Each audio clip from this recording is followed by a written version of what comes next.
All right, hello everyone. So I have another interesting discussion today. Here with Mostly Connected. She's a really interesting YouTuber. She talks like about Jordan Peterson, and she does like these sort of analysis of films and talks about herself and her life and her, I guess, journey, if you will. So yeah, why don't do you want to introduce yourself and talk a little bit about yourself? Sure. I guess I'll do that in the context of my channel. Basically, I started this channel as a sort of a self-help thing that was inspired by Jordan Peterson. I was trying to find a way to connect with people and expand my communication skills and also kind of figure out, hash through some of my thoughts about what I thought about topics in general, but also about my life specifically, because Jordan Peterson says you sometimes haven't really thought something out unless you can actually talk about it, and talking is a form of thinking. And so that's what I do on my channel. Cool. So what got you first really interested in Jordan Peterson? um for me, it was his archetypal analysis of stories probably that started to get me really interested in him.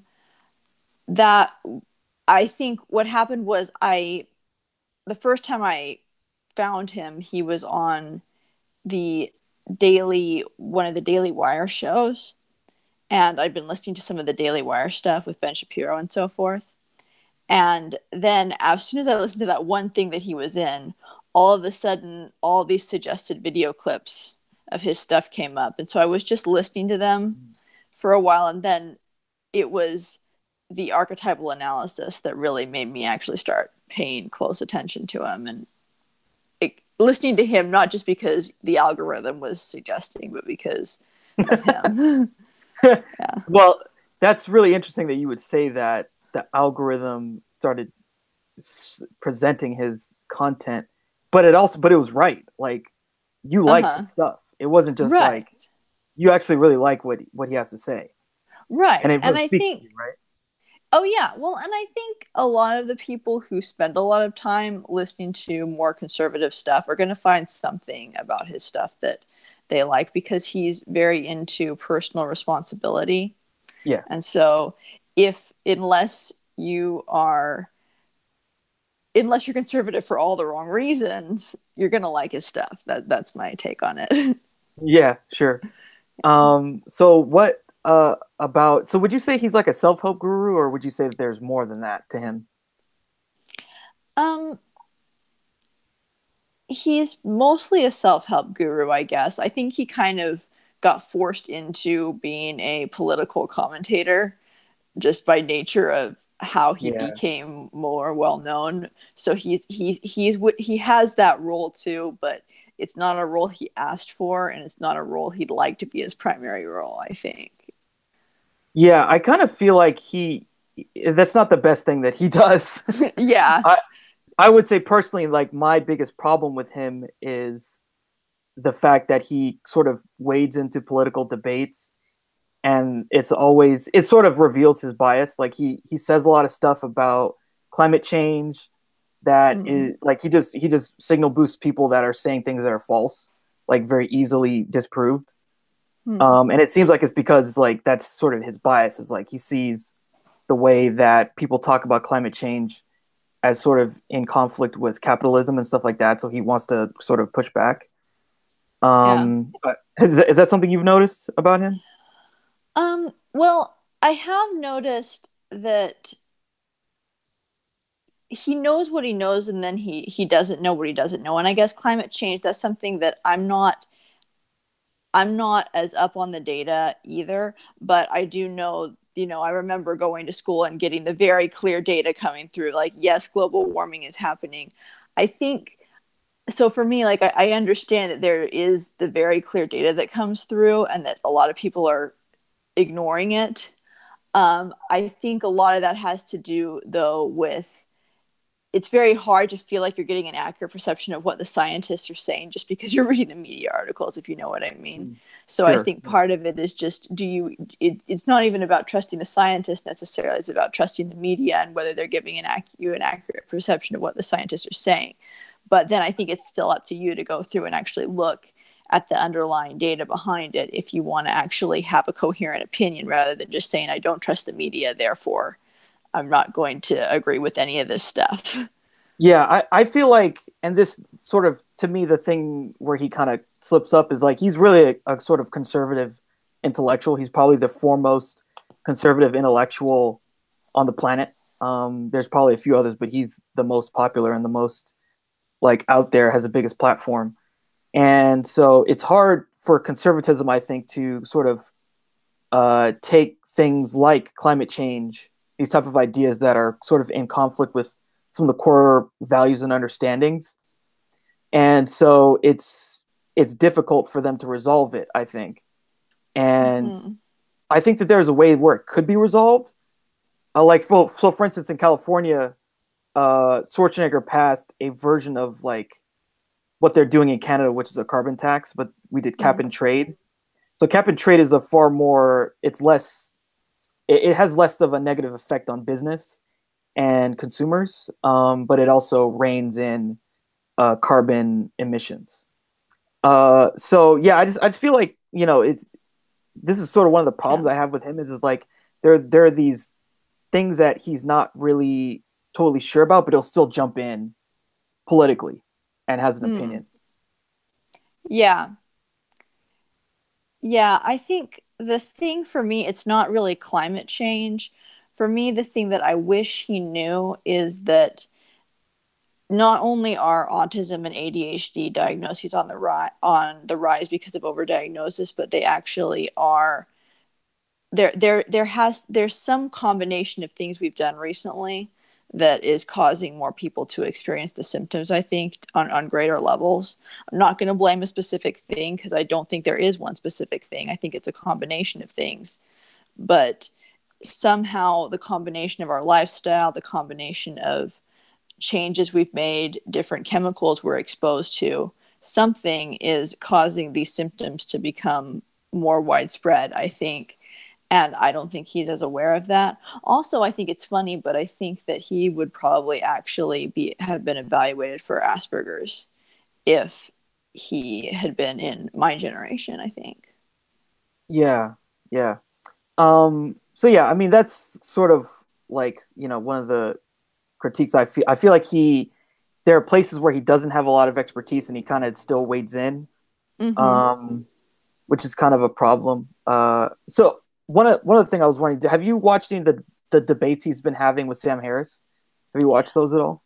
Um, I haven't. Um, Part of it is that, you know, Jordan Peterson in general, he's a nice person. Sam Harris seems like a nice person. I'm not sure I want to see, both of them, just go head to head. Like it's kind of the sort of thing I don't really want to watch because I know what their opinions are. I know I saw Sam Harris giving a commentary after one of the debates he had where he was calling out his fans for being nasty towards Peterson, and so I listened to that. And I thought, okay, two reasonably nice, decent people here don't want to. I'm not sure I want to see them talk past each other like everyone says they did because I have an idea of what happened. You know what I mean? The first Yeah, time yeah, they talked to each other. yeah. Okay, that's interesting. I, it's also kind of an old debate, right? It's a debate from like the 2000s, basically. The core theme Hmm. is you got a Christian, you have an atheist debating each other, Hmm. but but Yeah. in the end, it's it's sort of like I think that we settled it to a certain extent, um, and I feel like certain people are convinced of the atheist side, and certain people are convinced of the Christian side. I don't really find Jordan Peterson's um, conception of why religion works to be to make sense to me, but for a lot of people it does, right? And Hmm. so that's just kind of where we are. Yeah, and I think having that perspective is really good on the part of people who maybe not aren't on the same wavelength as he is when it comes to that, if you want to put it that way. For me, I think his way of conceptualizing religion is kind of similar to the way I'm sort of temperamentally inclined to conceptualize religion, because I line up with him on a lot of the big five personality traits that he likes to talk about. I line up with him very well on those. And so I think that that means my natural way of thinking about religion is very similar to his natural way of thinking about religion. And so he kind of helped me come to peace with a lot of the differences between how I think about religion and how a lot of the religious people around me do. Yeah. So personally, that really helped me a lot. Yeah. Yeah. Oh, that's good. I definitely, again, I don't really agree with him on religion, but I understand like why people find it appealing and why, it's kind of, it's kind of important for people to like have some kind of conception of why they believe these things. Because like Mm-hmm. I feel like his point is that there's a greater truth to it uh Mm-hmm. than than there is like one of the most famous parts of the dialogue between Sam Harris and Jordan Peterson was like they had this discussion on what is truth Yeah. and what is true. Yeah. Yeah. Did you see that No, but or I listen to it? know the gist of the argument. I do think one thing that people get annoyed people I think that's probably the biggest thing that he says, that people get annoyed with, the fact that he'd use truth to cover either whatever you want to call it, metaphorical truth or pragmatic truth. That Yeah. annoys people because it seems like he's being deliberately more confusing than he has to be. I think it's more along the lines of explaining it in a way that explaining a new way to interpret the so-called truth claims of the people who say wrote the Bible. Because what he's trying to say is, well, look, if you interpret their claim, their truth claim, using truth in this way, using the word truth in this way, well, then you don't have to think of them all as liars anymore, because this is the type of truth that they were aware of at the time, and this is what the word truth used to mean for these people. And so I guess that's his. It's more of a way of saying, you don't, let's not be angry at the people who wrote the Bible unless we actually have to be. For that, Yeah. that's the way I see it. Yeah. I found it to be a very kind of postmodern way of seeing truth, right? It's not he doesn't really believe in objective truth that way. It's like, is this thing true in a way that helps human Hmm. beings sustain Yeah. themselves? Therefore, it is true, right? Yeah. And see, I think with that, I think that's a point where it would be good for him to offer more clarification. In fact, I actually do want to do a video about this, where I talk about what I think is really happening in Jordan Peterson's debates with atheists and how I think they could maybe build some more bridges. Because I think what's going on is that from Jordan Peterson's perspective, he sees science as a sort of a pragmatic process where you where everybody who is focused on objective reality knows that the focus on objective reality, the awareness of objective reality, is better for them in the long term, and that's why they do it.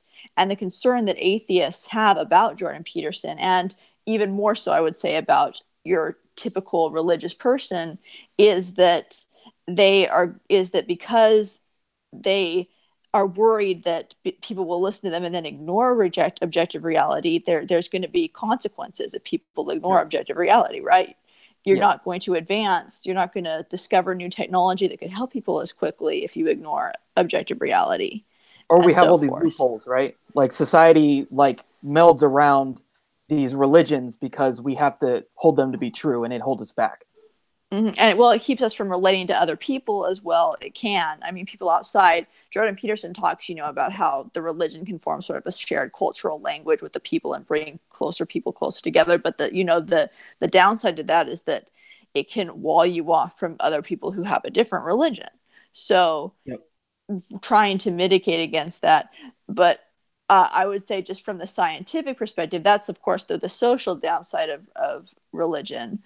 But the science from a scientific perspective, the downside of religion is that is that it's very tempting to use it as an excuse not to even follow the scientific method at all. And the scientific method is a pragmatic principle that'll allow you to learn more about objective reality in a way that allows you to, do more things than you would if you just didn't know. And I think that that's one of the main things that atheists in particular are concerned about when they talk to Jordan Peterson. But I think that's also why Jordan Peterson talks about science in the sense of objective truth being a part of the metaphorical truth, because what he's trying to say is the value of discovering objective truth is metaphorically true. And Yeah. so that's, I think, what he means when he says it's circumscribed into that. The thing that I would say, though, the thing that I wish he would say that I think would bring maybe more atheists to that would maybe calm people down a little bit and maybe encourage some of the conservative Christians he talks to open up their minds a bit more, is that I do feel like another pragmatic principle that is true that people should act on is that you should always act as if there's a discoverable, scientifically explainable explanation for any kind of phenomenon that you see. So, like, you have what seems to be a religious experience. Well, that doesn't mean that what you experienced wasn't real just because the known science doesn't explain how it could have happened. But you should still act as if there is a scientific explanation for it that is discoverable, because that way you don't wall yourself off to new knowledge. Mm-hmm. Yeah, and one of the other things too is like, in these discussions, this is something that's come up a lot of times when debates between atheists and religious people, is that he sort of doesn't believe that atheists are really atheists if they're moral. Yeah. And this And is another kind of very problematic way of framing the debate, because that, it ticks like, people off.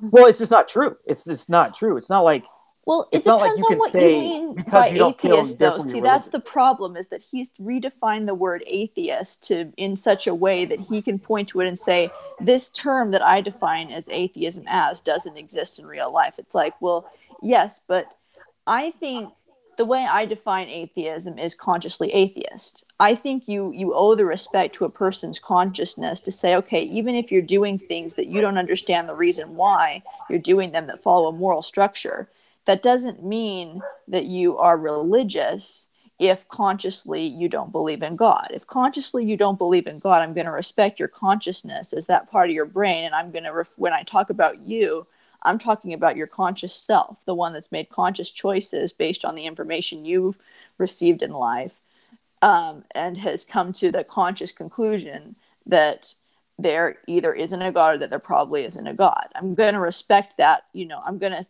think about you as your conscious self unless we're asking for additional clarification, because I think human consciousness deserves that respect.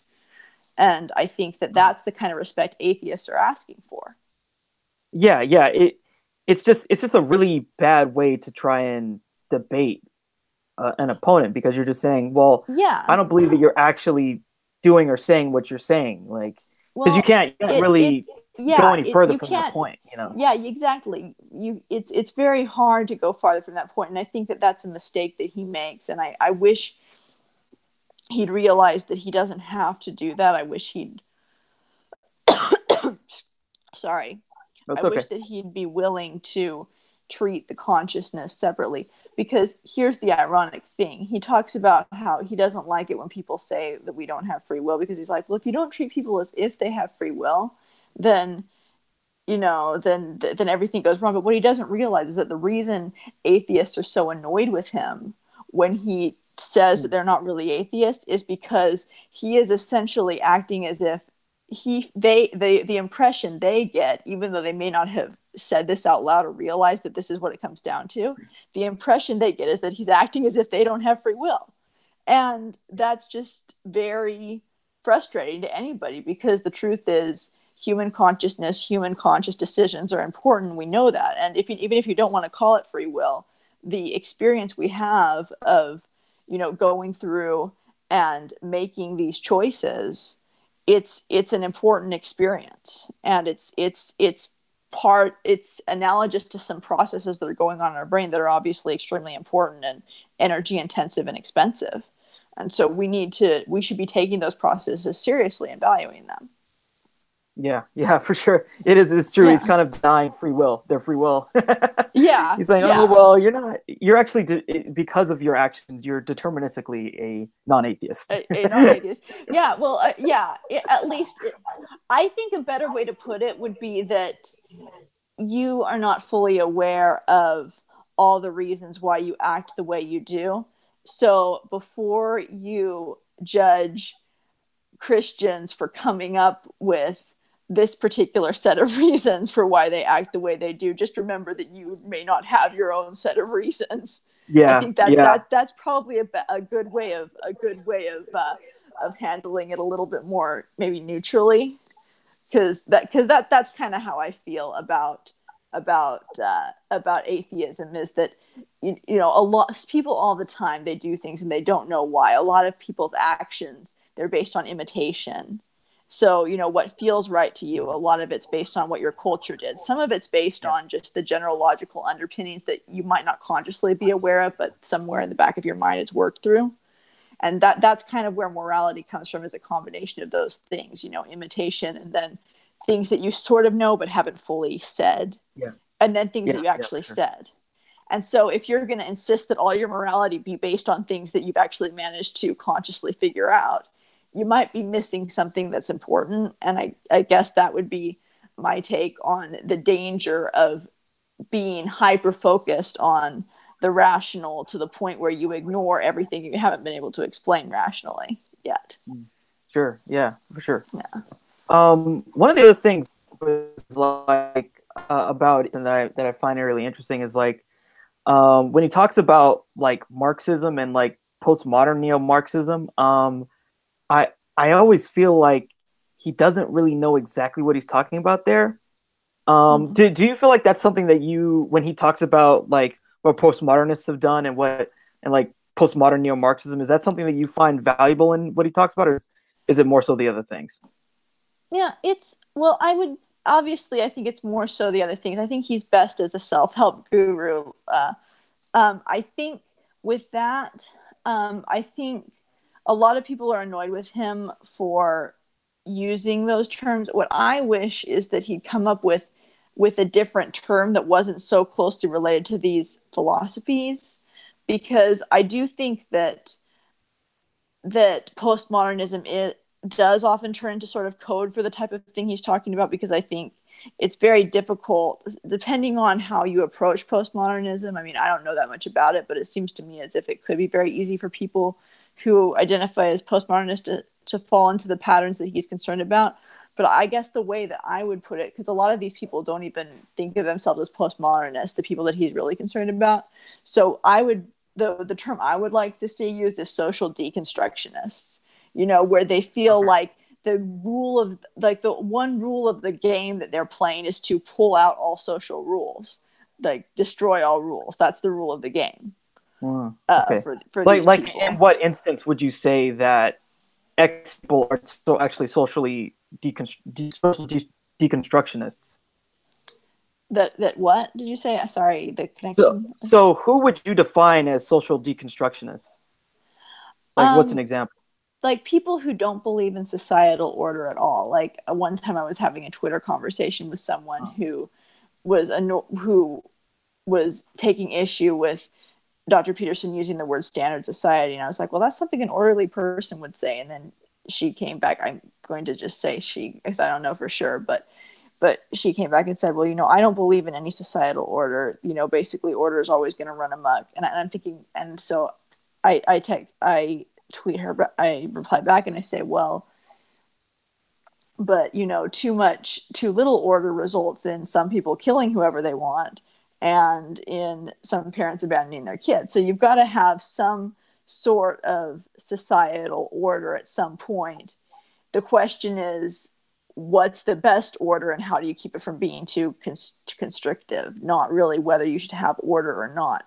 And I feel like there's a growing segment of people that gets influenced by whatever you want to call it, this idea that all of these rules just are completely negative.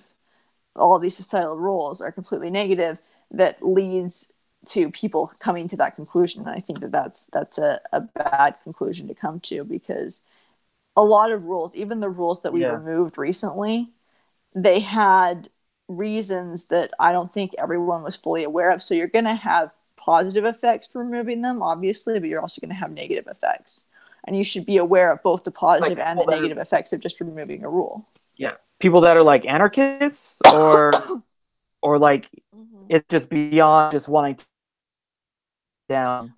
So some, Oh, or do you mean like other things like beyond that, maybe like gender or oh yeah. something I else? think gender is the biggest example of this, because if you've noticed, it's becoming harder and harder to talk about the differences between men and women, because now when you say men and women, if you use the biological definitions, people get very annoyed with you, because they feel like you're being discriminatory towards transgender people if you use men and women as the words men and women as biological terms, in casual conversation, when you're trying to explain the differences that biological men and biological women face, as the differences in experiences they have as a result of biology. Because our perception of gender does start with biology. I mean, most of the time Yeah. it'll be based on biological sex. Well, Sometimes a it's lot just of it based though on is other biological it's processes. But based on like society too. well, Society yeah, dictates how are men and how are women and how do they exactly. interact in Yeah, society, right? and how are we supposed to express that? I kind of see society actually as a sort of a plug-in, like part of a language when it comes to gender, where most people are going to line up where their body is organized in a way that will make it so that it's easier for them to reproduce in one way. So then their behavior usually will also line up that way too. But then society on top of that will come in and give them a language for expressing certain other behaviors that will also signal, hey, I'm biologically the type of person that would, be able to reproduce using the female reproductive role. That means that biological males, or, people who are interested in biological females, will find that person more easily. So I feel like the gender roles and the gender expression kind of comes in as like a plug-in that it gets wired into our brain, so it almost feels like it's biological, but it's not Sure. completely. But It's you would agree, right, that like boys wearing blue is like subjective. oh It's well, that's something yeah, that's not it's not like it's divine yeah, a because there could have been priori another outside it of could have been all another human color. influence. It could have been another color. Yeah, it's just that it makes sense to me that these symbols will arise over time, and they arise and they get connected to natural patterns. It's like, I know that there are some languages where there's like a word for a third gender or something, which may be gender neutral, I don't know. But but I don't know of a language where you don't have, words to describe being male or being female, because those are important biological categories. So there's always going to be something to Yeah. describe that. And I feel like gender roles are like that, where the Yeah. symbols might be different, the behaviors might be different, but they're connected to an underlying biological reality that, Yeah. for most people is going to match up with social behavior. I kind Sometimes of feel not. like a lot of people, that they're just trying to find words or things to define stuff that's outside of like what is Mm-hmm. deemed as the two dominant, male and female. Yeah. And yeah, it just seems interesting that there's a lot of pushback against it when you don't really see why that's in conflict with anyone else, you know. Yeah, I don't think finding new words is in conflict with anyone else at all. I think, um, I actually think, were there to be, other pronouns that were based on, that had some sort of a biological basis, I'd be completely on board with those. Like, say, if you were to have a pronoun specifically for transgender women, like that all Well, the but all transgender words women are made up used. though, right? They're not determined by our biology. Like the words are made up, you know. Yeah, but but what I'm It's saying not is, like like, I he and like the him are like biological connected concept. biologically. What'd you say? What's that? He and not biologically connected. there's a Yeah, they're not. scientific. The word can mean what people want it to mean, essentially. But the thing Yeah, is, if you then, as somebody in society, say, okay, well, if somebody else refuses to use the word he to refer to anybody except for biological males, I'm going to see that person as discriminatory. The trouble is that I feel like the people who are trying to keep the word connected to the biology, just like for cultural reasons, there's a reason why people do that, and it's because but they don't want to cede the point. They don't want to imply that the biology is less important than they think it is. yeah. Well, Like I think. I think it's pretty political. To be honest, Mm-hmm. I it's just like this is the way these type of things happen because there's kind of power associated with keeping the world it is now. So like if you're in Mm-hmm. favor of the status quo, you're sort of in favor of preventing things changing in a way that might give people more power or things like Right, that. And that's sort or of the way I that. feel with these words too, especially. Yeah. Yeah, well, I think language is something that people don't take seriously enough. Most people don't. I think that when you start using words differently and when everyone else starts using words differently than you feel like you should or that you want to, that's a really scary thing for a conservative person. Conservatives don't like that. And so Yeah. but sometimes that the change in language is actually a good change. And so I think that's why, if you can do what, you might not necessarily think that Jordan Peterson does this, but if you can do what he says and kind of go through, or what I think he's advocating for, and go through step by step and say, okay, is this change a good change or a bad change? What are the potential positive and negative effects of this change? And actually go through and consider Yeah. both sides, then it's easier to, I think, be sympathetic towards everyone, because the truth is most people are just operating with limited information, right? So they focus on what they know, and then it's very Yeah. easy to see people with a different set of initial information as prejudiced, when the truth is Well, maybe just they to are, make a but point on what you're saying. yeah.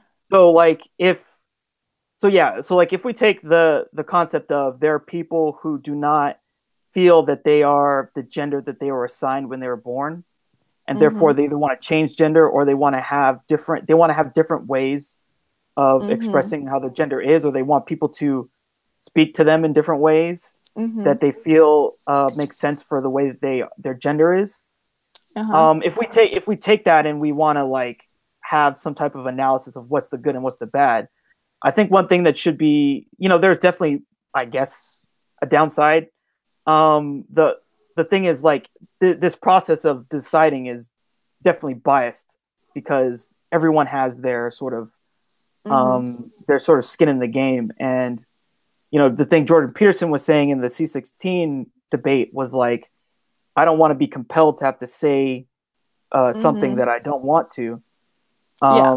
But the law was more about like, if you're a teacher or if you own a company and someone's working for you and they're transgender, or if you're renting to someone who's transgender and you like explicitly misgender them, that's just recourse for a lawsuit, right? Hmm. So like though, so I don't think that like compelled speech for sure that could be a problem if like the Mhm. government is forcing people like you have to say zer.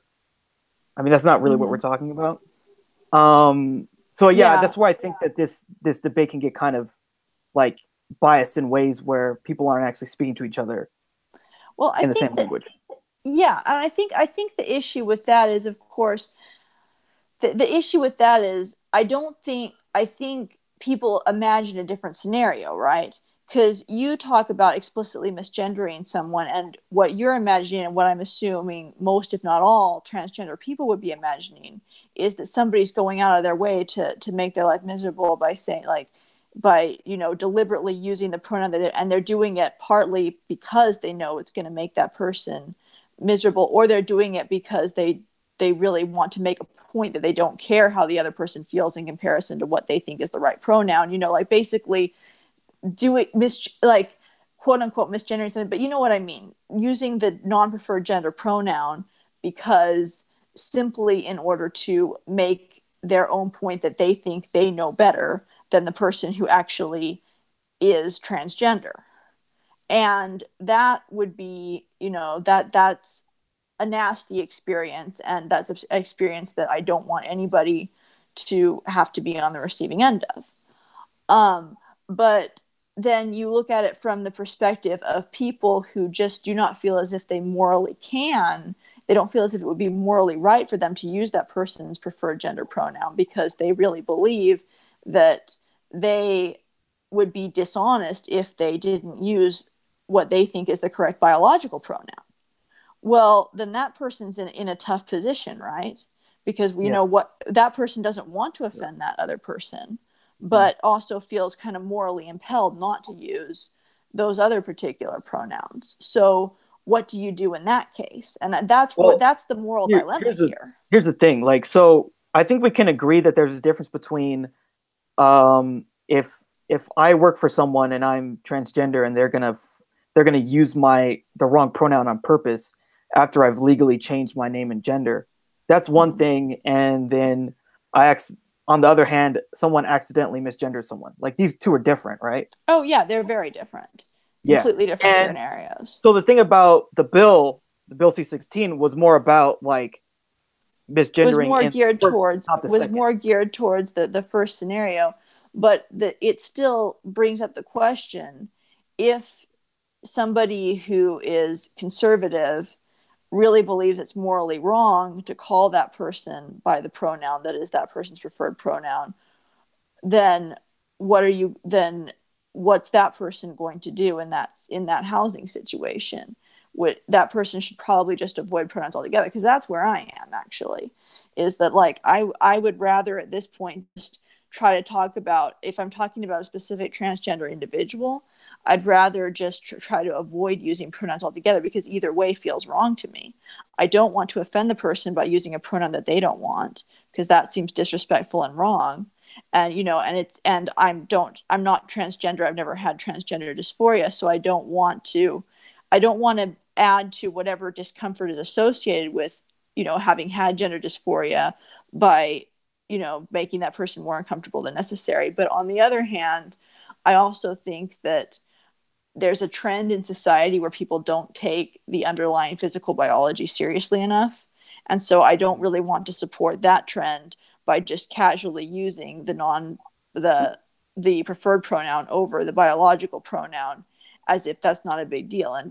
And also I don't want to, it doesn't seem fair to me that, because there are times, unfortunately, some people who transition, some do it more successfully than others, where they look, some are able to pass and some not as much. And so I don't Yeah. want it to be based on, because I know internally they feel the same way. So I don't like it, if I know someone's transgender, I feel like I'm being a favoritist if one person, I can't help thinking about the biological pronoun when I look at that person, and the other person I can't help thinking about the other pronoun, because that person just has transitioned so well that they look like a biological, whichever one that they Yeah. The transition opposite. to. Sure. Yeah. So I don't like, I don't like trusting my natural tendencies in that situation either. Some people do, but I just have this complete transgender pronoun paralysis going on with me.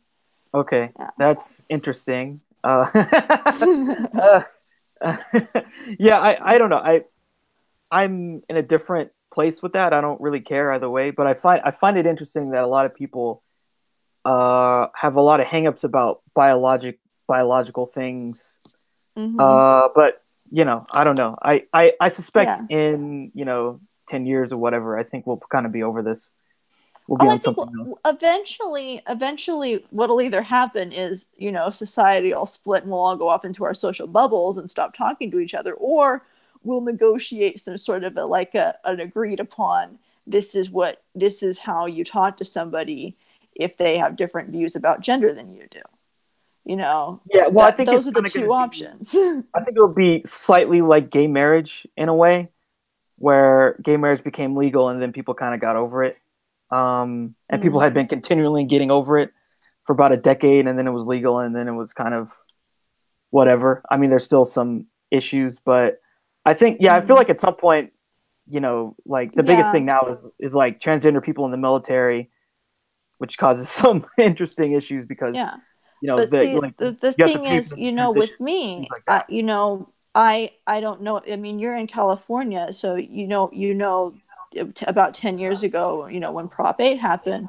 Well, Yeah. I belong to a church that campaigned heavily for Prop 8. And so people are very upset with my church now because of that.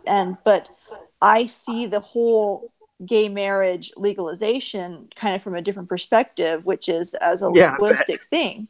Like I see it as linguistic rather than in terms of just rights without linguistic. Like I think people need the right to formalize their relationships, and I think people need the right to present like people need the right to present their relationship as the sort of the same type of lifelong commitment that they take just as seriously as any heterosexual couple.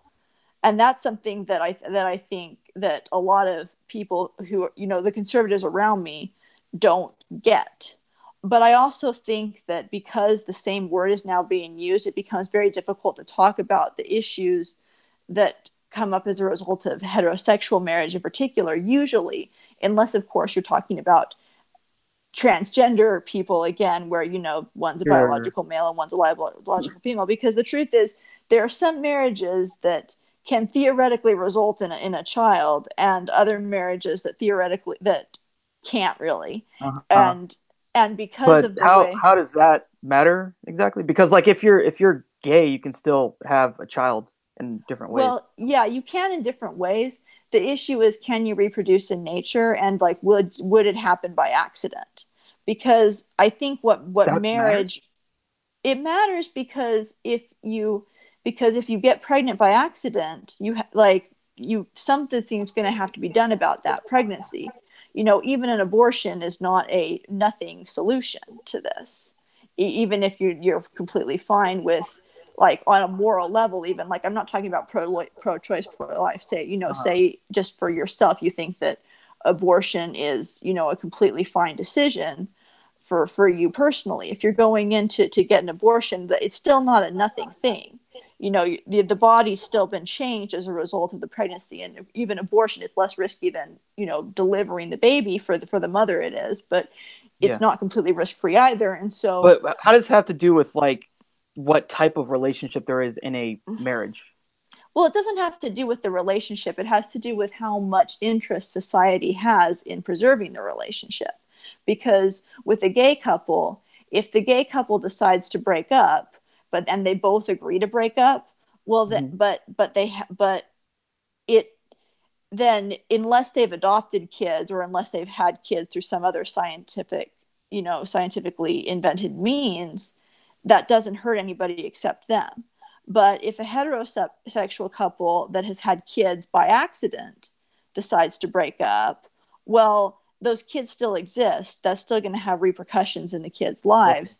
And so, in general, society has more of a vested interest in So you're keeping the saying that heterosexual couple like together. so you're saying, well, what you're talking about is like what is the incentive society has for keeping together people who have children who are in some kind of Yeah, marriage, right? yeah, Because it could exactly. be any type of marriage, but it's just about the kids, right? Yeah, The well, kids in the marriage. it's about the kids. Yeah, it's about, can we keep kids? Can kids be in a stable situation that is Sure. optimized Yeah. for their benefit? And I But think we allow divorce originally, across the board, right? yeah, which I think is actually a much more serious thing for kids than gay marriage, because like in terms of like the negative effects on kids, like I feel like the reason like I feel like the problem with, like, the idea of marriage as a way of keeping a man and a woman together if they have kids by accident is that we've already watered down the definition of marriage so much that it's no wonder that people don't see it that way anymore, because we don't treat it that way anymore. We hadn't for decades, even before gay marriage became legal throughout the United States. So since we don't treat marriage that way anymore, I can't be surprised that we now don't see we don't see heterosexual marriage as being different from homosexual marriage. I can see why we Yeah. don't, because we haven't been treating it. Well, I mean, the thing different. about it is like You know. they should be legally equal. Like everyone should have a legal right to get married under Well, any. everyone should have a legal right to have their relationship recognized. Like, I don't think it should be like, I don't think it's a given that we should use the same word, though. But we are using the Um, same word I mean, now. if religious people want to use some random like we are Christian married, I mean, there's nothing Yeah, stopping them from doing that, right? right. But that's the We're thing is Catholic now we married. have to I because mean, the marriage for word that Catholics used to is be, very different. I'll tell you yeah, that. Marriage for exactly. Catholics is very Well, different. yeah, and marriage for Mormons is different too. So we have Yeah. temple marriage, which is very different. And so, but because the originally the whole societal word for marriage happened to mean what now religious people mean when they so now religious people would have to come up with their own word in order to describe their specific type of marriage, Do you which really think this was like over how we name marriage, like this debate? yeah, well, I think so. I think for my church it was. I think for Okay. some people, like for a lot of because we're a lot of really bigoted people out there, and still are. Yeah. There are a lot of people, and for me, I grew up really sheltered, and so Uh-huh. it took me a long time because I didn't like it. It actually took me. What made me realize, I think, why this was so important to people was when I read this book, this Mm. psychology book by this guy named David Burns, a great psychologist, and he gave an example of his friend who had been of him helping his friend. I mean he fictionalized these characters obviously, but Uh-huh. basically another psychologist that he met at a conference and that he'd known, who was upset because his gay partner had left him for another man, and they were talking about that, and I was thinking, okay, well, this is why people want there to be a marriage. This is why gay people want to get married, because what they want to do is they want to actually have a societally recognized commitment that is as Yeah. strong for them as I mean, they the want to be treated equally, right? Like they yeah want to well be recognized as equal. they want well yeah they want to be recognized as equal as equal, for sure, equal as people, but also equally committed, because the commitment that they make to each other as sexual partners because they love each other is valuable, Yeah. and I think they're better people for wanting to do that than if they didn't want to do that. You know what I mean? If they just wanted to have sex with whoever, because like our desire to pair bond, I think it comes from the fact that most of us are heterosexual, so you want to pair bond for the sake of the kids that naturally occur in those relationships. But when you have that desire to Yeah. pair bond, it's I, still I going to would I wouldn't affect go you totally that far because like psychologically. most animals there's some that type of like homosexual behavior. Uh-huh. Well, yeah. Homosexual behavior and homosexual pair bonding is very natural. You see it in all types of animals.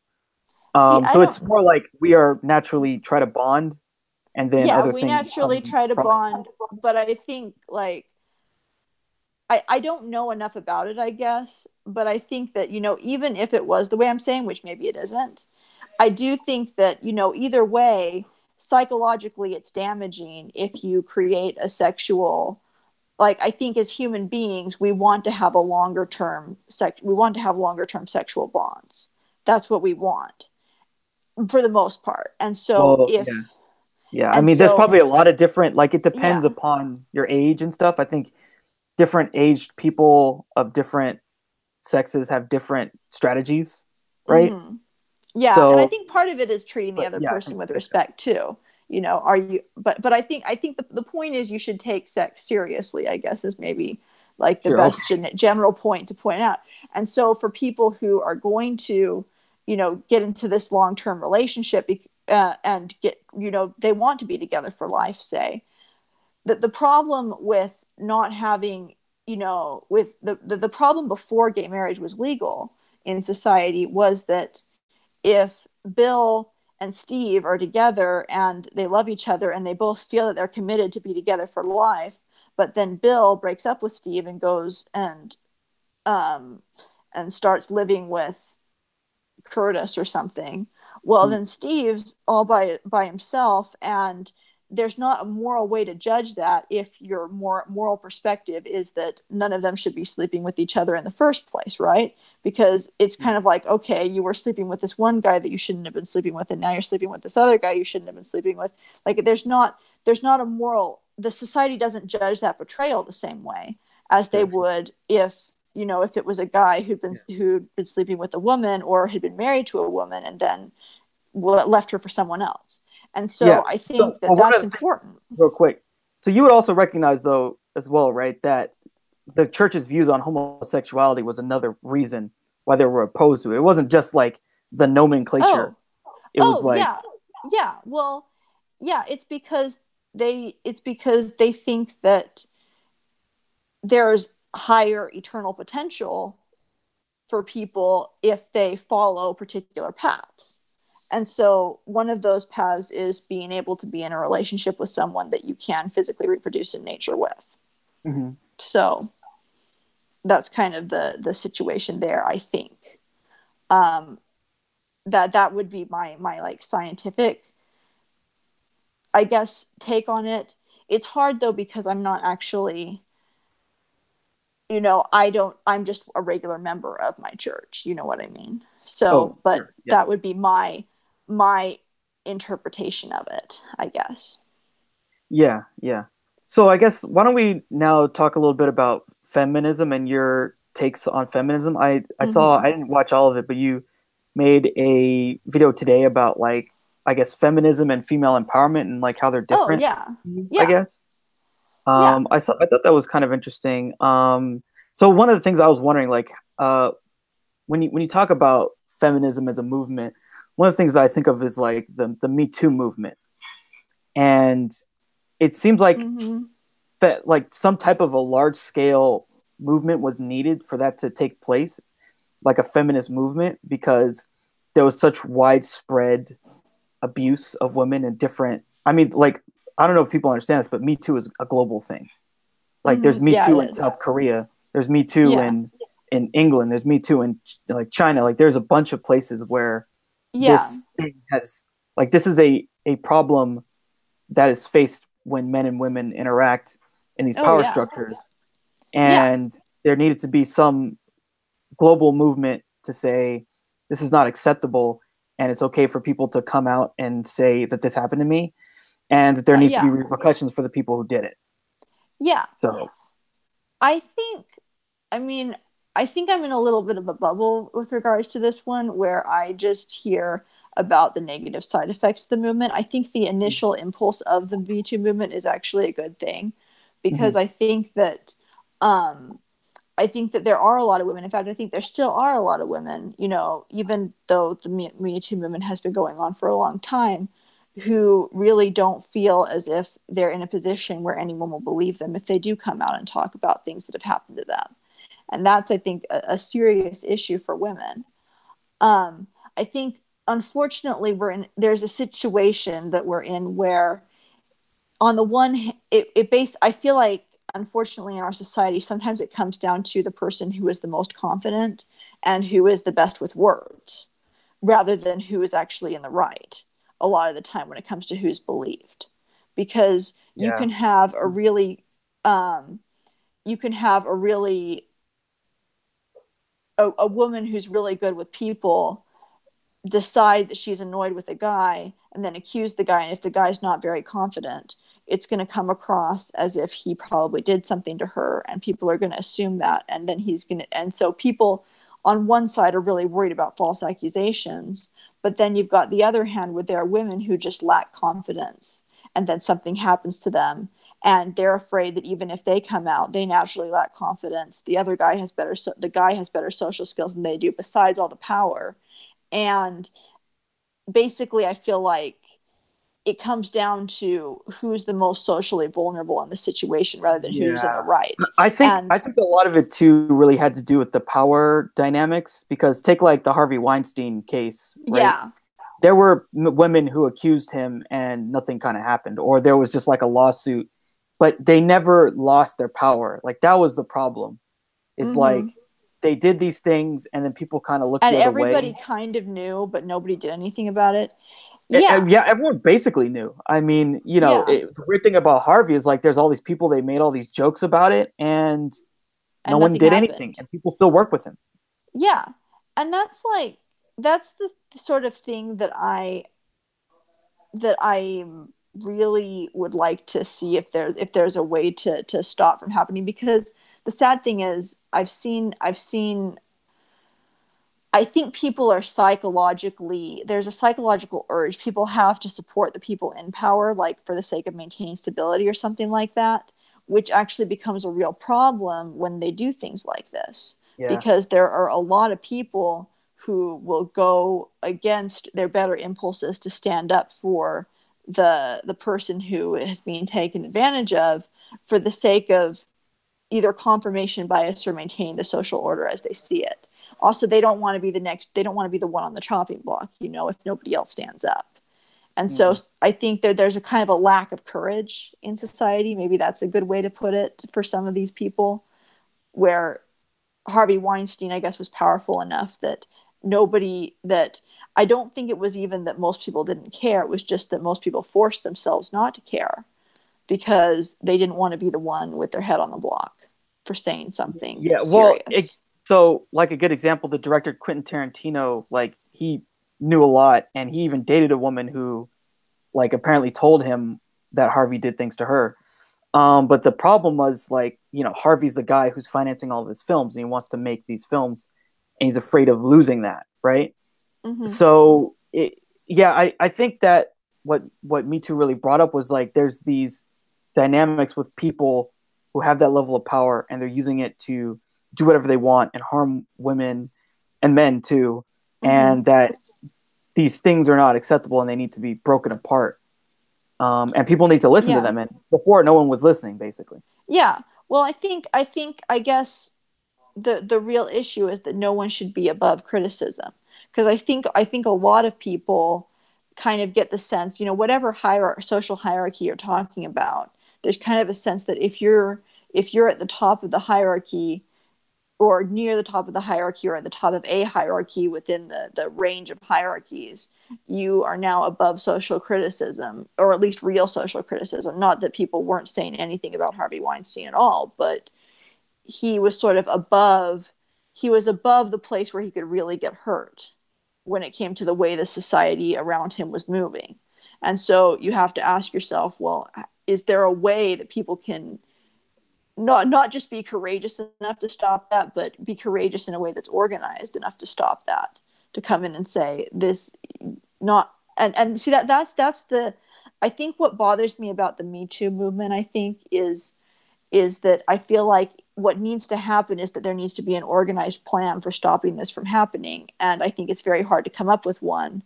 But I don't Yeah. think that just Well, I mean, repeating a the part of same the plan has to hashtag be over and people over. in power can't, like, sexually harass people that have less power, Well, and that yeah, there needs to be repercussions. Like, there need to like be most of these repercussions. places, it's not like when Harvey Weinstein did what he did, there was nothing to stop him, like legislatively or any laws on the Mm-hmm. books. There were, but he did it anyway, and he still got away But with it anyway. he got away with it anyway. Yeah. So the question is, how do you make the rules real then? Because I feel like in a lot of cases, and this it doesn't even just apply to sexual assault, although that's the most egregious.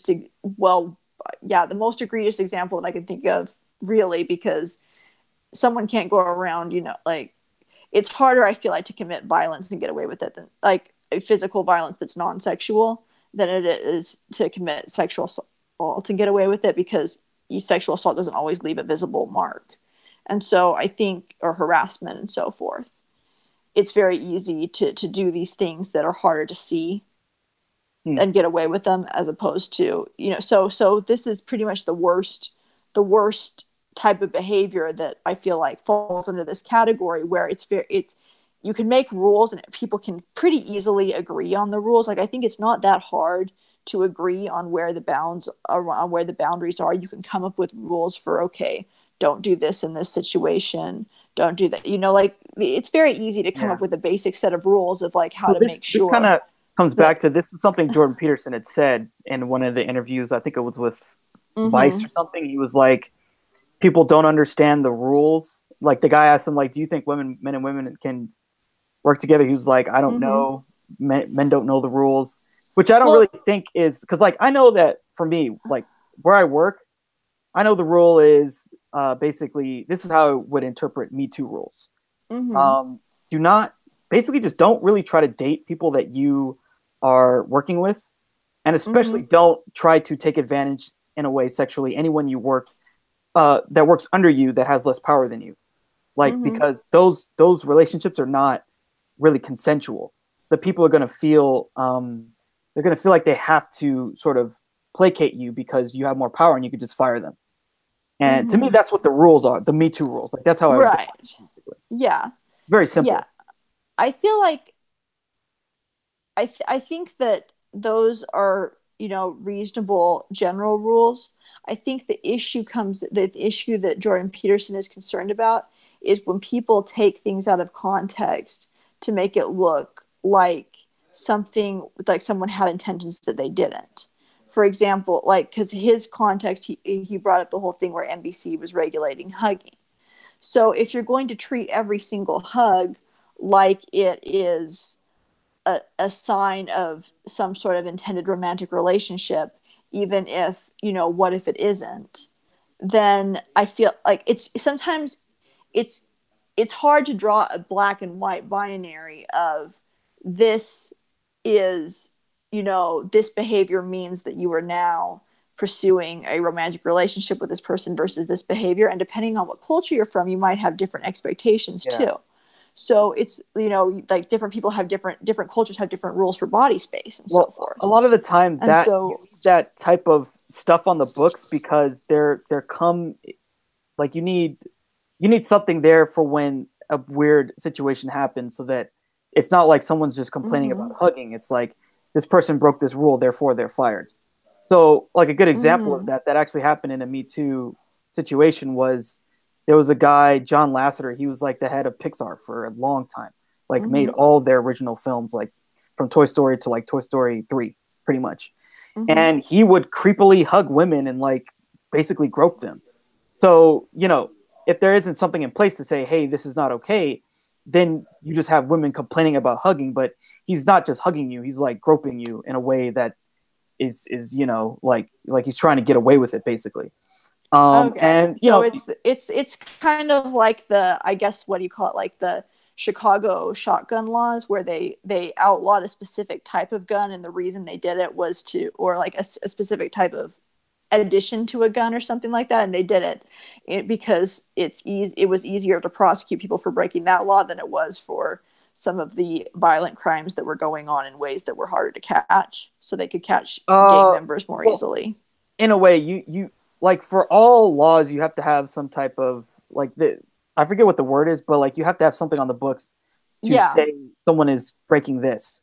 Otherwise, you right, can't. There's nothing to enforce. You have to enforce something. right, You know, you can't just say, "Well, you hugged them and they didn't like it, therefore you're fired." Like right. this is not going to stand in a court. You know. Yeah.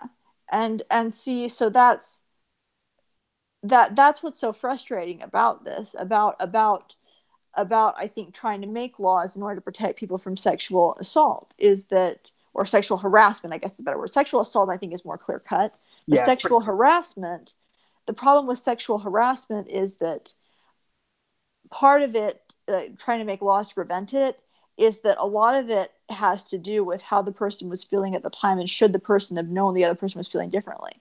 Because you could have a situation where a guy does this exact same thing to a woman, and one of them, one case, it was because he was harassing her and completely didn't care how she felt, and in another case it was because he had poor social skills and actually thought that she liked him, and so he did something that was a little bit more forward than he should have. And in one case it was creepy intimidation, in the other case it was the guy just probably needs to be checked to see if he has Asperger's or not, and the Okay, behavior looks the same. See, that's the thing I'm concerned about. sure, sure. But I would just say like if someone like awkwardly or creepily like does something to them and they don't feel comfortable with it, I mean, it doesn't. The intention doesn't matter a lot. Like you can't creepily like hug people. You know, Well, you just yeah, can't do you it. shouldn't. You shouldn't. But the way you handle it would be different depending on the intention, right? Because in retrospect, if the guy has bad social skills, well, you know, and like say somebody I creepily think it hugged depends. me and I was freaked out by it. Well, then if the guy has bad social skills and he's just never had the opportunity to learn that was, you know, if he has bad social skills and he keeps doing it, well, then the answer is, you know, kind of put him somewhere where he can't do that, I guess would be the best thing. Like if he's just incapable of learning, but you don't think it's an intention thing. If it, but if it was an intended thing, it was a thing of he should have known that he shouldn't, that he couldn't have done this and he still did it, then, you know, that's completely different. That's, you know, grounds for being fired, I would say. Yeah, You know, I think that's it's harassing kind of someone at matter, work.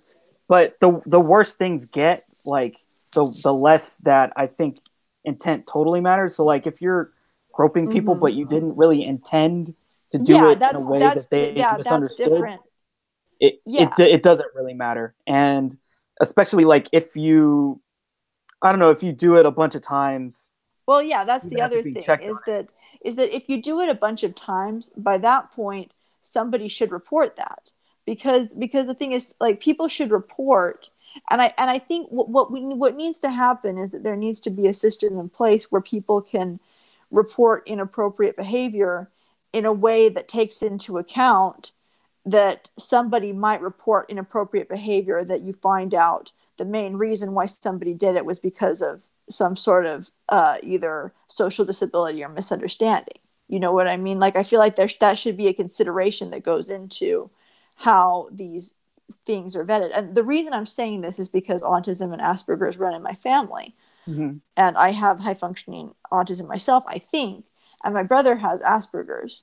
So I worry that, and, you know, and I was really sad, you know, actually, you know, about a year ago when James Damore got fired from Google because, in my opinion, he just said some scientifically accurate stuff, but he was an awkward person, so he was vulnerable to shaming, so he got kicked out Well, I unjustly, in think he my got kicked opinion. out for some other things too. I don't think his getting kicked out was totally justified, but I don't know. Like, I don't know if I'd really want to work under that guy. I feel like there was other problems that he had, and maybe it was from the awkwardness. But like, there are probably women who worked under him, and then this guy says this stuff. Like, I know some people who He like said have worked at completely Google. scientifically accurate stuff. Look, Yeah, the only but like reason people the were problem, upset with him.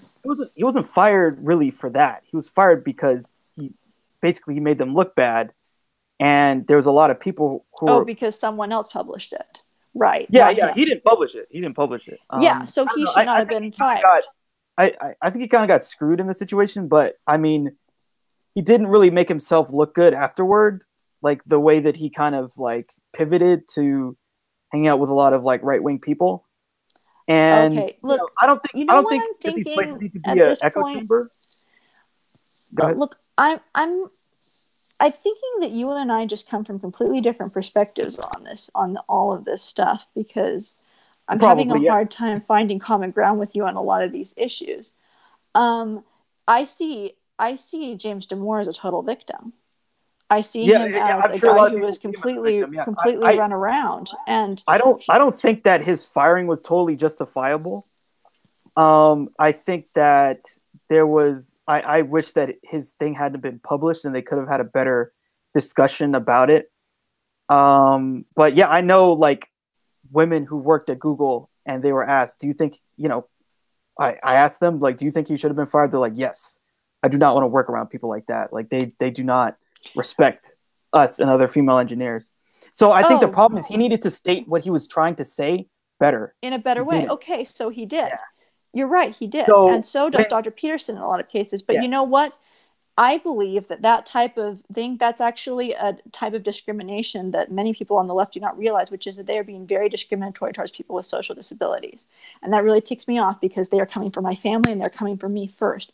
I'm one of the first people on the chopping block if these people are the ones who get unrestrained, who have unrestrained without anybody being able to speak against them. So I am very concerned about the type of people who just completely dismiss people like James Moore. Obviously, you're not doing that, but like that's why I get up in arms about this thing, because I'm next. Okay, if they come for him, they're coming for me too. If they come for him, they're coming for my well brother. They're coming for no my sister. no one's coming for you unless you like do things that Yes, they freaking harm you. are. Why do you think I haven't gotten a job? Because people can't communicate effectively with people. Yes, they freaking are. They're coming for you because of your disability, is what you're saying. Yeah, exactly. I had a social justice warrior roommate that just completely wrecked me when I was in college. She wrecked me. I was so Really? depressed. Yeah, I was What so like miserable what when did I she lived with do her. that made you depressed? She basically implied that my eating apples in a way that she didn't like was like some like form of like super offense to her. Like it was mess. That was like the worst of it. But like, and at one point I said, okay, I know you're upset with me. Do you want to work it out? And she's like, oh, I know that's a mature thing to do, but I just don't, want to right now. Like, I'm just not ready to be mature right now. Like, Well, hold on. Well, how did that make her a social justice warrior? oh, well, What? no, well, she was a social justice warrior. Like, Okay, but she, I think her people have but, conflict when they live together. Like it's not always perfect. So I don't think that the apples and the social justice were totally connected.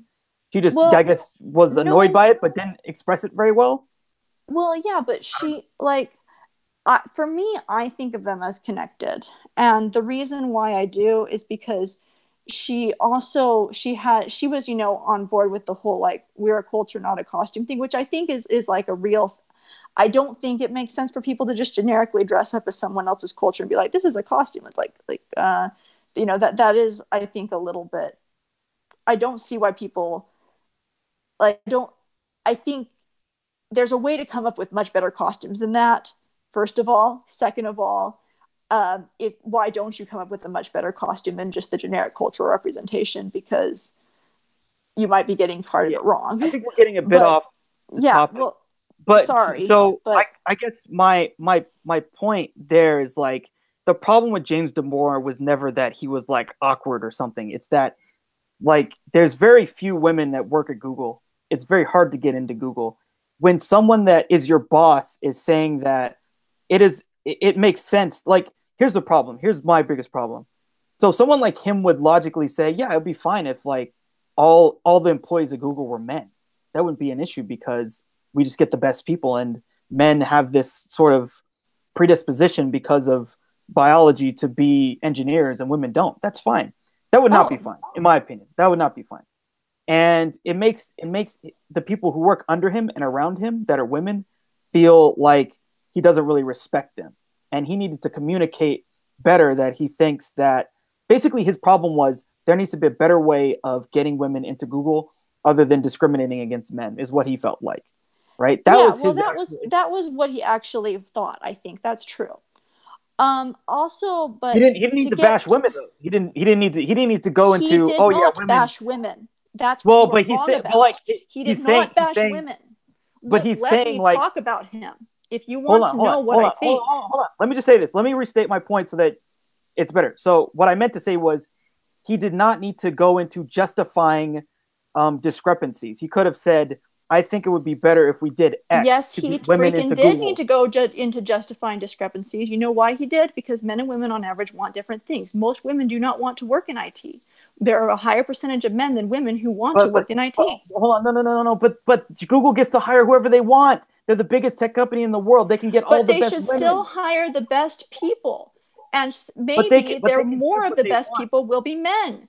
Look, if you can't understand this basic thing, like look, I'm really frustrated with this, okay? I'm extremely frustrated with this because you know what? I do not want to work in IT. I have to work in IT. You know why? Or like I've had to. I bent myself over backwards like You don't have creepy. to. I have a hard time working anywhere else, but because Sure. of my social skills. But let me just say, okay. Um, here's my thoughts on this. It just seems to me as if like you think 50-50 is the only like right goal for Google. No, no. I think Then that what do you Google is think? such a powerful company. They can decide to do whatever they want. There's Yeah, so many talented women that they could hire. Not that that they they have could to. hire They can that. hire Yeah, whoever they want. They you're can right. So hire they whoever they could want. hire they could But hire whoever they want. what Google is deciding to do is they're using their power and they have a huge amount of economic power. Is they're trying to use it to create pipelines for women to become good engineers. That's what they're trying to do. And because they see, well, there's a discrepancy, right? Mm-hmm. And maybe some of it could be due to a bunch of different factors. But one of the things that we have the power to do is invest money to create a pipeline for women to become engineers. That's what they're trying to do Okay. because of the discrepancy. So James Damore says, well, that's discrimination against men, so you should stop it. Well, And so I think the point he's missing is like this is how Google is trying to resolve the problem because the problem is the there's not enough discrepancy is talented not a women. the discrepancy is not a problem though. See, that's where you and I disagree. I don't think the Well, discrepancy between numbers of men and women in engineering is a problem. I think it's based primarily on choices that individuals make. I do think there can be discrimination against women in tech, but I think a lot of that has to do with the environment in tech being built around primarily what men on average want more than women. So no, I don't think that the discrepancy between men and women is a problem. And but that's I the didn't say fundamental that it difference was. here.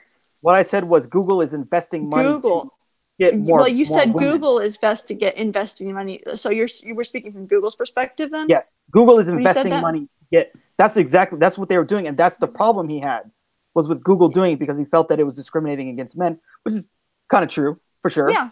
Um, so like the and this comes with in a lot of ways, right? Because like a lot of tech companies are mostly Asian men and white men, and they're trying to get not basically people that are not those groups to be in those jobs, right?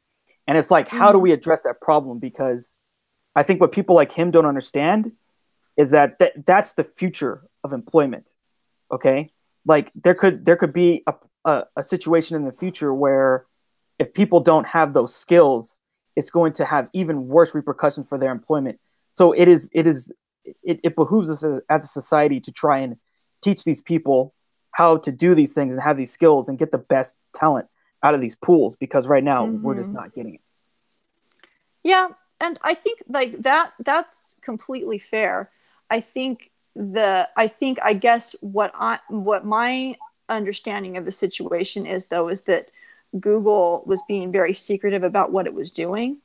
You know, because James Damore actually in a meeting with Jordan Peterson, he said that the thing is Google records all their meetings, but they didn't record that diversity meeting he was at. So basically, I feel like probably they weren't handling the process correctly, first of all. But then, second of all, um, I think that I actually think that if women don't want to code, then women shouldn't be forced to learn how to code or do it. Like I don't think it's wrong or bad that women on average have less of a desire to do these things than men do. And it really frustrates me that every tech company that like all of these tech companies have resolved to see that as a problem, because that's actually a problem in itself that is much more serious in my opinion than the amount of discrimination that women are receiving in So tech. let me ask you this: do you think that it would be good if most of the people, like let's say 95% of people who worked at Google, were like white men or Asian men? Do you think that that would have no impact on society? I think it would have relatively little impact. I think it would be a good thing if it was 95% white and Asian men who wanted to work at Google. Then I would say it was a good thing. I don't So think that it let, should let be me based on race and gender. let me give you an example of like where these things can have side effects, right? I think Facebook made this like algorithm that could determine people's faces, Mm-hmm. and the engineers made it, and then they found that every time it saw someone who was black, it interpreted that face as like a monkey or something, and they were like, "Whoa, what Okay. the fuck? Like, why did this happen?" Well, it happened because the team was all white, and they weren't, Mm-hmm. and they built it to find people like themselves who were white, right? Right. So So that so was a group they're bias thing. creating biased technology, and so if you have a bunch of people who are different making the technology that we all have to use, they're making it for themselves. They're not making it for anyone else, and that's going to create problems in society. But I feel like those problems are, you know, I see. I mean, it's hard for me to, in that case, I'm not one of the people that's affected by that. So it's hard for me to comment on that. I do feel like it's good if they can have safeguards built in to keep that from happening. But I feel like you can do that. Like, I don't feel like I feel like people should not be in there as the token let's make sure that nothing goes wrong in the software development for minority people if that's not what they want to do with their Sure. lives. I don't think like that's what I'm trying to advocate for. Um, Well, yeah, I, I think what what what you're I'm saying trying is to like, advocate, like, hold on, let me just state this. So what I'm saying is like, what you want to do is you want to get the most talent out of every mm-hmm. population. Okay, Yeah. so we're not really doing that with certain populations. Yeah, and We're that not is doing that absolutely with true. I think the educational system in general is abysmal, and yeah. oftentimes it's the people in minority races that are in, very severely, disadvantaged educational neighborhoods, so they don't have the as many resources growing up, as much access to And, good education. and that's what these programs are trying to do. This thing that Google did to try and get women. There's one Facebook has done for minorities. They're trying to invest in communities so they can get a return of developers out of it, See, out of that's just community. so disconnected from where the real problem is, though, because You think it's not a problem if there are no like I don't know. no, I don't think it's not a problem. I'm saying it's so disconnected from where the real problems are. If they really want to help these communities, then they should be then like if we really want to help these communities, then the way to go about it is to completely revamp the public education system. Because right now, what we could be doing is giving people access to better teachers by setting up a like I But how is a the corporation like Google going to do that? oh, it can't. But I'm saying that like by pulling in people from a smaller pool, by like say that due to whatever reason, say only 20% of their applicants are female, okay? And they decide that they really want as much as they can to get as close to, maybe say they're not even going for 50-50, say they're going for more of a 60-40 male to female ratio, okay? What that does is I think the ultimate effect of that isn't to help all the women, because say that even there would be a 60-40 ratio, but for some reason women aren't getting the access to technology that they like to the stuff that they need in earlier levels of education. But then Google tries to remediate that 20 years down the or like 10 years down the road, once these people have all graduated, by selecting from the people who have somehow made it to the top and can now apply to Google. And then they pull a thing. They're not helping the other 80%. And that's the issue I have in it. But with minorities, it's worse, because basically they're pulling in from the top of the minority distribution, the ones that are doing really well, they've got it made. But that's not actually helping all the minorities who are stuck in the ghettos very much. It really Yeah, isn't. they're a technology company. They're trying to get people who are going to work for them. Like that's their incentive. Oh, well, yeah. Right. It's to find the best developers that they Yeah. can and But what I'm saying maximize the is like talent they have potential. to pick, well, Yeah, I get what you're saying, but like they're not totally concerned about like getting help. people to be good at I don't know good at like history or something. But Well, they're yeah, using but that investment to get more people who are good with technology out of it. Right? right. Does that make sense? But well, yes, but what I'm thinking is I guess I'm confused with the line of thought, because on one hand, like I think they should just be going after the best people, and not I don't think, in fact, I wish the government would stop.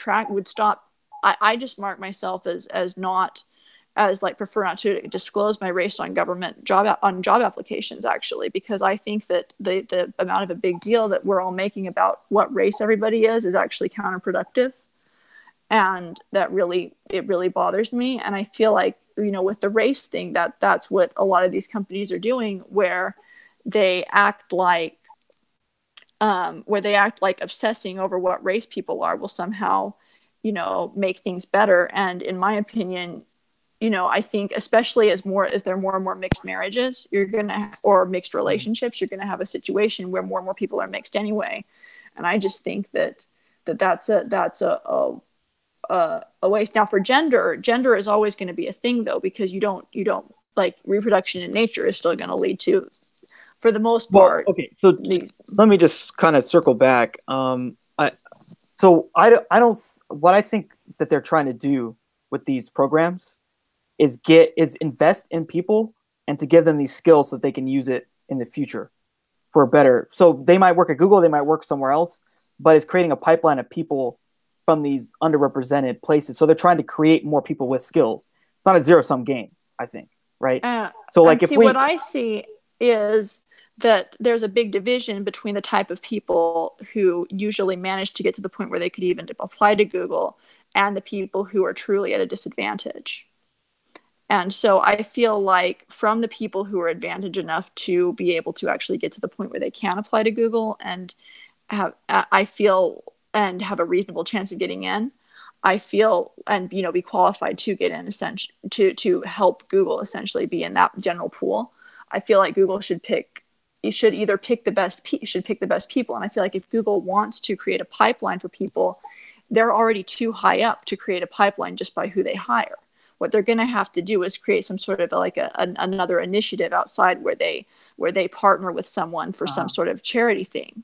Well, that's kind of what they did, though. That's kind of the thing that they did. They created this thing where they invest in people that are, I think, I think it was people either in college or out of college, and then they kind of teach them and help them. But it was aimed towards women. It was aimed towards women, and that was the problem that James Damore had with it. He felt like it should just be across the board, which I can understand, but I think the idea that it's wrong to try and help like women or minorities to get into with minorities it's different than women, though, because women, we grow up in the same households as the men from our respective groups often. And so with women, I think a lot of times people are interpreting it as a different disadvantage when it isn't. Because I think with women, a lot of it has to do with our gender influencing our desires. And I think Google doesn't take that into account. With minorities, I think a lot more of it is real disadvantage. And so I take issue with the fact that people don't take gender differences seriously. And I think when James Damore did take gender differences seriously, like that was the main thing he did. And then because he was socially awkward, that was the main reason, in my opinion, why he was attacked. Not because of anything he did, but because of his social awkwardness. Oh, really? You think it was a social? Okay. Yes. I don't agree with that. I think it was ideological. I think that it kind of blew up, and then it kind of got outside of his control was the problem. And then they fired him because he made them look bad. Yeah, he made them look bad because he was socially awkward. No, he did, because then you're a company that already has this discrepancy, and then people are questioning like, oh, so this guy is like, there's women working under this guy. Like, do you really think that this is a good environment for women? So that's the problem. And he wasn't really able to answer those kind of questions. Basically, I mean, he never had a chance to. The media just blew it up. Yeah, exactly. I think out of proportion. And see, my take on it is that everything he said, like the only thing he did that people could have any reason for like that was when he used the term neuroticism. But that is on the heads of the scientists who made that term the term for that trait. It's not on his head primarily. Yeah. It's on his head for not clarifying it in the memo, but it's on their heads primarily for naming the trait that way. Yeah, I think my other problem, and just to sort of wrap this up, I think. Yeah, sorry about that. This is turned into something kind of intense and strong, and I think it's a problem when people say yes, it would be fine if like only white men work this job that's very important. I just don't think that's okay. As someone who has been on the other end of when these things, like when the cops were all white, it's a problem. It is a problem because we are not treated the same. And when these very big and powerful institutions are run by people who all think exactly the same, the end result is that people who are others or othered get pushed aside and they get harmed by these institutions. And then there has to be this fight back and crawl back, and it takes a lot of energy. So yeah, even if we're doing like diversity for the sake of diversity, or there needs to be some mechanism to prevent these very powerful companies from being like a monoculture. And I think that's something he didn't totally understand, because he's thinking of it like logically, like, oh, we only want the best. And he's not taking into account there's other factors that you can look at a person who's working at a job beyond just their skill. Well, level I or feel something. like what happened to him shows that Google is a monoculture. It's just a monoculture in a different way. It's completely full of people who who have a greater respect for people thinking that they are being diverse than they do for actual objective biological reality. And that really disturbs me. And so I'm much more disturbed about that type of monoculture than I am about a monoculture based on race, because someone who is a different race can learn about other races. But the thing is, I don't I want don't, I don't, I don't know. someone who is ideologically possessed cannot learn because they choose not to. Now the So, thing is, do you think it but the would be thing, okay if Google was 90% white men? yes, I do. If that was what naturally happened, then yes, I do. I disagree. I think that would create some problems. Well, But then okay. there you go. Because I don't think that the race and I don't think that the race has to be as big of a deal Yeah, as people are making it I out don't to think be. that the problem is that they're white. I think the problem is that they would all be very similar, and Well, that then they that's the again problem. again with the Facebook, the application that would look at someone's face, like you're gonna see things like this that are stratified even more if all these people are the same, and that's kind of what they're trying to prevent. But if you Well, disagree, see, okay. I think that what happens is the minute somebody points that out, it gets fixed very quickly because nobody really wants to look like a racist. They want to get it fixed. And so I think that yes, these things will happen. It would be better if they didn't happen, but is it better to but I think that people should be where they want to be. So if you can, if you can find someone from multiple races to be on a team, that especially for things that have to do with visual appearance, I think specifically if there are Well, people who it's want to deeper. be It's deeper than in, that. It's deeper than just we. It's that they would not understand these people, and they would be building things with them not in mind, and it would then exclude them. but that Right? already happens. I mean, I just think that because Well, like it most could of be this, worse. well, well, but I don't think that obsession with race is making it better. I guess that's my take on it. I think that there are lots of factors in people's experience, and one of them is socioeconomic status, which is correlated with race but isn't exactly the same as race. And that's something people should be taking more into account. Um, I also think that gender creates a communication divide, but I think that there are ways to work around that communication divide that don't necessarily involve hiring more women as much as they involve improving the communication structures around the women who are there, so that those women are actually listened to and their opinions are taken into account specifically in terms of making sure they reach all people. And I think that that's really what the issue is. Are the communication structures in place so that even if, based on the numbers, most of the people who want to show up are white males, or most of the people who happen to show up are white males, you still have a situation where those white males actually understand as much as they can as white males what is going on in the general population and can factor things in, and as many people who want to be there as who are minorities or women can also be there. I think we should kind of let things develop naturally unless we actually see a systemized problem. That's my take on it. Okay. Um. All right. So yeah, I think that's okay. We'll just end that Yeah, subject. but and I'm sorry about mid interview. I'm not. I guess I didn't realize. I should get prepared to talk to people who have different opinions than I am. Is what it comes down to. And but It's okay. Yeah, you've. I feel like that's the point. I'm trying to like have a yeah, dialogue with people who have yeah, different opinions. yeah. You know. And that's probably better than just staying in a box. So yeah, Yeah. thanks for being willing to talk to me, I guess is what I should say, because obviously we have very different opinions on this, and by talking to me about this, I think it's actually been a good thing. And I do think that um I think that um we do need to contend with the fact that people of different races have different experiences and different genders have different experiences, and trying to make sure that people are understood and respected is not an easy problem. So I Yeah. think It's that not. that's kind of where you're coming from, I Uh. guess, is the core of it, So if I I'm guess. gonna try and make the case that I'm trying to state is that you like there's a lot of different parts of society. There's a lot of different classes of people, right? And so if we have all the people in all the levers of power, that is the government, the corporations, the police forces, if they're all like sort of the same, like if they were all the same type of people, like if it was just white guys ran the government, they ran all the corporations, they were all the police. Um, I feel like history has shown us that it's not equal consideration towards other people, and there's Yeah. been a problem in the past. Well, I think it And also depends on why it's happening, though, because I mean, in the past, there was actually like legalized, like legally enforced discrimination against other races, for example, yeah, and legally enforced, bars against women holding positions. That's, I feel like when that's the case, then you don't have anybody.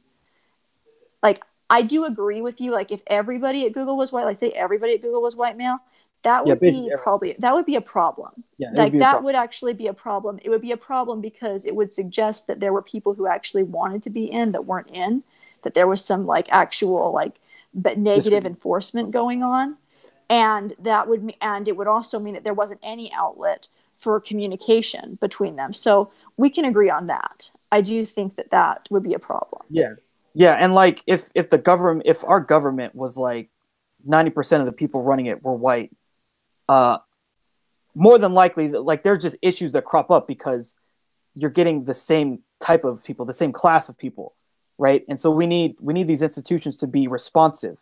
And if they're all the same class of people, they're not going to be as responsive. That's going to create a problem. And the thing with Google and these other companies, what they're trying to do is invest in other types of people. That's what they're really trying to do, is invest in them because they believe that they can get talent out of it and they can help people grow in their career. And I think that that's okay. And so, look, if you're going to say, hey, Google should just try and get the best people, period, and invest in the best people, period, I think that's fine. I think the Mm-hmm. problem for James Damore was like he wrote the thing, someone didn't like it. I don't know exactly what happened. Someone didn't like it, they published it, which was a huge problem because a lot of their stuff is totally internal and shouldn't be published. And Mm-hmm. then it totally got out into the ether, and then there's a bunch of people, a lot of which are women, commenting on it and saying, hey, we feel, and so again, like I know people at Google who were women who felt like what he did was an infringement on them. So it's really the problem. I think a part of the problem you have is with women who are in tech. That's how they actually feel. Okay, that's how they actually feel, that people like James Damore I've been a are the woman reason in why they tech. don't like being in that in that in they're part of the reason, like they feel like people like him are the reason they don't feel comfortable in tech. So I don't really Well, think it was his awkwardness. It was like people it didn't was it was the feel way uncomfortable. people perceived him. And the thing is, I feel like those I think those women were reacting, they developed negative perceptions of him partly based on his awkwardness, which is quite sad. But Okay, those I don't perceptions agree. I were, don't look. I know people that were awkward too, that are women who still felt like they didn't agree with them. But okay, well, yeah. Anyway, I guess this means I have to clarify my arguments, like re go through my arguments and see if I can make them better. So thank you. yeah, no worries. So what are the things you're gonna try and do on your channel next? What are some other videos you're gonna do? I'm going to go. I'm probably going to talk. Um, I was going to do a video on what really happens when Jordan Peterson talks to atheists, kind of going over the stuff we talked about earlier. Yeah, yeah. Um, and I'm going to talk about. I am going to talk. I think I'm going to focus on the differences between men and women a lot in a lot of my Okay. videos, and also analyzing archetypes, because I think there's a lot of. I think we need to understand. I think what I'd like to do is have people understand, that there are good types of feminine behavior and there are bad types of feminine behavior. And same thing with masculine behavior. There's good masculine-ish behavior and then there's bad masculine behavior. And so focusing on like divorcing the idea of gender from the idea of morality, because morality is should be a genderless concept. Should be anybody can make good decisions and bad decisions. But right now I think some people get it warped either one way or the other. People that with gender divisions, they don't really understand where the other gender is coming from. And so they interpret it all in a skewed context that I think is unhelpful. All right, cool. That should be good. So, thanks for the discussion. It was really Well, interesting. thanks for having me, and And yeah, thank you. Yeah, cool. All right, everyone, take All care. right, Have a good night. all right, bye. All right.